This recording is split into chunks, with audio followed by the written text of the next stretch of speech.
वक्फ bill पर अमित शाह का बड़ा बयान। वक्फ बिल को शीत सत्र में सुधार कर सीधा कर देंगे। शीतकालीन सत्र में पास होगा वक्फ बोर्ड कानून।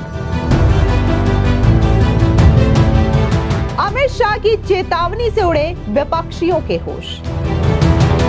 देश के गृह मंत्री अमित शाह ने वक्फ बोर्ड कानून को लेकर के बड़ा बयान दे दिया है। उनका कहना है कि शीतकालीन सत्र में ये बिल पास हो सकता है और जिन्हें भी इस कानून से या फिर इस बिल से परेशानी है तो इस बिल के आने के बाद, पास हो जाने के बाद उनकी परेशानी भी खत्म हो जाएगी।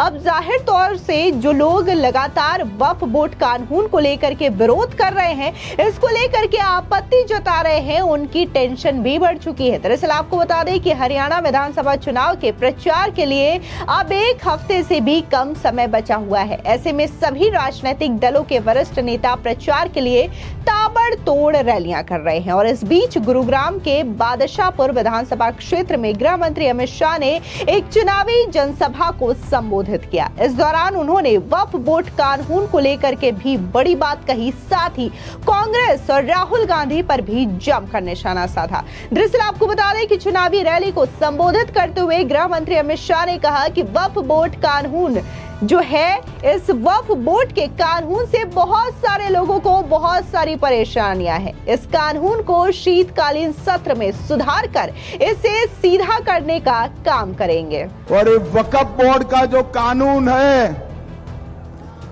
ये वक्फ बोर्ड के कानून से बहुत परेशानी है ना।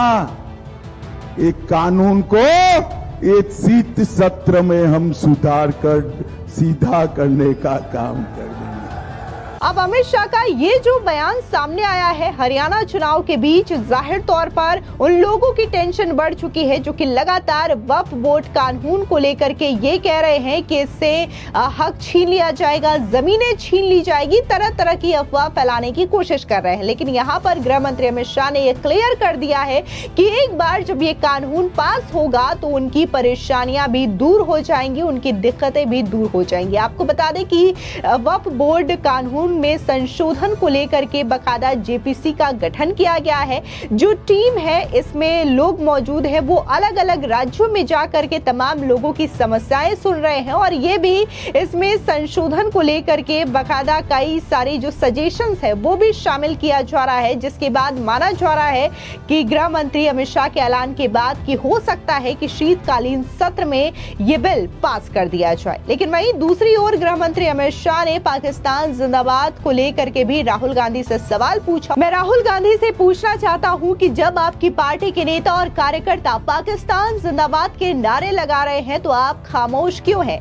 कांग्रेस तुष्टीकरण में अंधी हो चुकी है। इतना ही नहीं, गृह मंत्री अमित शाह ने जम्मू कश्मीर में आर्टिकल 370 को वापस लाने के वादे को लेकर के भी राहुल गांधी पर जमकर हमला बोला। उन्होंने कहा कि कश्मीर हमारा है या नहीं है, अनुच्छेद 370 हटाया जाना चाहिए या नहीं हटाया जाना चाहिए, ये सीधे उन्होंने जनता से सवाल पूछा, जिसके बाद भीड़ में मौजूद जनता ने अमित शाह को जवाब भी दिया। और इसके बाद अमित शाह ने कहा कि कांग्रेस और राहुल बाबा कहते हैं कि वे आर्टिकल 370 वापस लाएंगे। राहुल गांधी की 3 पीढ़ियां भी आर्टिकल 370 वापस नहीं ला सकती।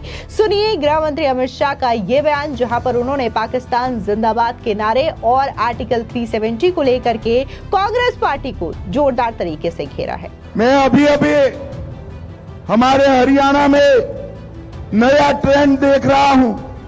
हथीन से लेकर थानेसर तक और थानेसर से पलवल तक कांग्रेस के मंचों पर पाकिस्तान जिंदाबाद के नारे लग रहे हैं। मैं पूछना चाहता हूं राहुल बाबा को, ये आपकी पार्टी के नेता, आपके कार्यकर्ता पाकिस्तान जिंदाबाद के नारे लगा रहे हैं, क्यों चुप हो भाई?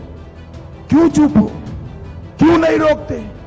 तुष्टीकरण में कांग्रेस पार्टी अंधी हो गई। मुझे बताओ बादशाहपुर वालों, ये कश्मीर जो है हमारा है या नहीं है?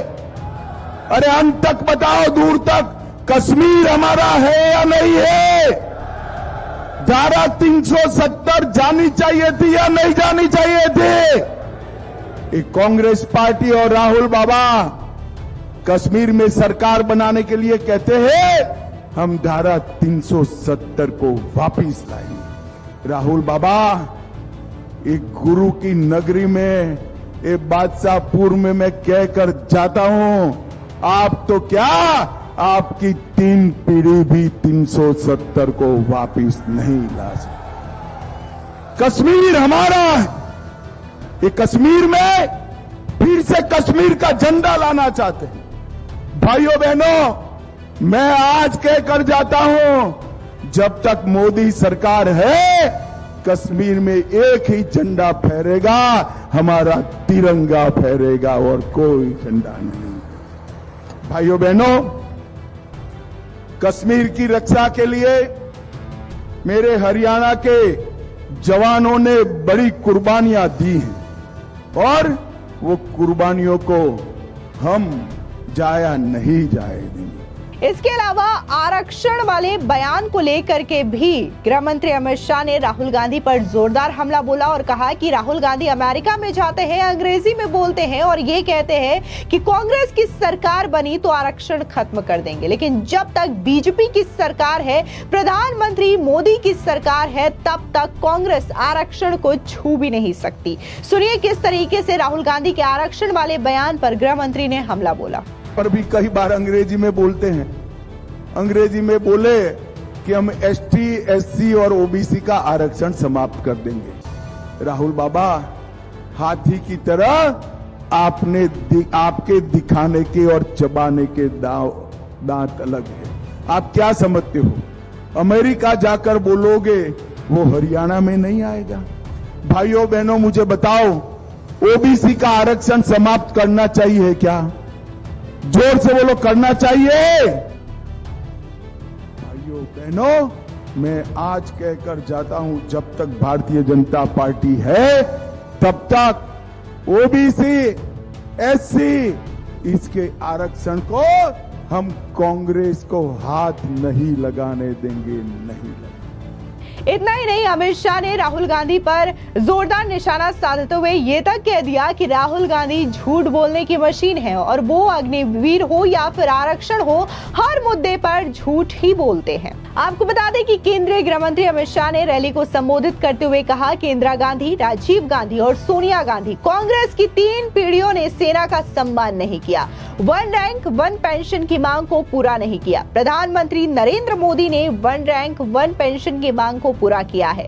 1 रैंक 1 पेंशन का तीसरा वर्जन भी पीएम मोदी ने लागू कर दिया है। अब नई तनख्वाह के साथ पेंशन भी मिलेगी। दरअसल आपको बता दें कि हरियाणा में चुनावी मौसम है और ऐसे में तमाम वरिष्ठ नेता ताबड़तोड़ रैलियां करते हुए नजर आ रहे हैं, लेकिन रैलियों में जिस तरीके से अमित शाह ने राहुल गांधी को करारा जवाब दिया और साथ ही वक्फ विधेयक को लेकर के जो बड़ी बात कही है, इसने विपक्षियों की टेंशन बढ़ा दी है, क्योंकि कई सारे ऐसे नेता हैं जो कि तुष्टीकरण की राजनीति के लिए ये कह रहे हैं कि जो मोदी सरकार वक्फ बोर्ड विधेयक लेकर के आ रही है, संशोधन की जो बातें कह रही है, इससे नुकसान होगा और खासकर जो जमीनें हैं, जो कि वक्फ की जमीनें हैं, उसको हथियाना चाहती है। लेकिन अगर हम वक्फ बोर्ड संशोधन विधेयक की बात करें तो यहाँ पर यह कहा जा रहा है कि जो वक्फ को अनियमित शक्तियां दी गई है, जो पावर्स दिया गया है, उसे कंट्रोल में रखा जाए, ताकि कल को ऐसा ना हो कि वक्फ बोर्ड किसी भी जमीन पर अपना दावा ठोक दे,